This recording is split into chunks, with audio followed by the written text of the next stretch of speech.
Ini cara mudah menghitung bahan kerja, menghitung bata dan semen. Misalkan lebar rumah 7 kali 6, tinggi rumah 4 meter dan tinggi tempat layarnya 2 meter. Maka kita gambarkan bentuk rumahnya. Setelah kita gambarkan bentuk rumahnya, kita jumlahkan meter kelilingnya.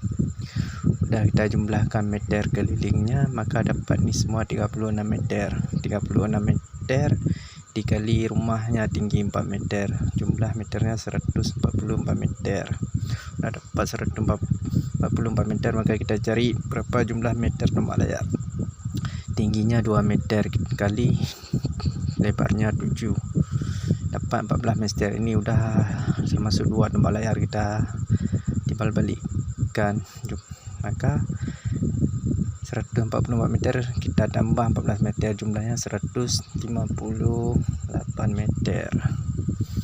158 meter, dan kita hitung jumlah batanya berapa. 1 meter terdapat 85 batu bata, maka 85 kali 158 sama dengan 13.430 batu bata.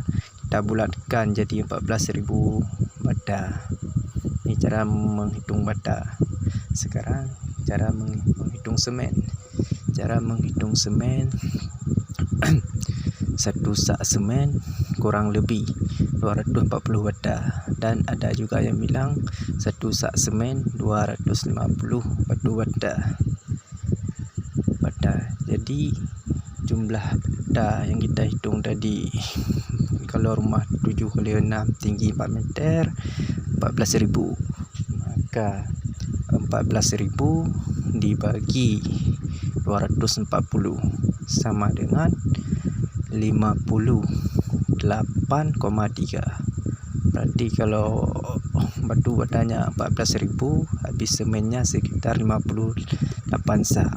Kita bulatkan menjadi 60 sak semen untuk bata. Ini cara menghitung batu bata dan semen. Kalau mau cara menghitung pondasi dan cara menghitung semen untuk plaster dan cara menghitung bahan-bahan yang lain, maka ikuti channel ini. Nanti akan kita buat detailnya lagi cara menghitung bahan kerjanya. Ini takarannya kurang lebih itu beda-beda nanti sedikit.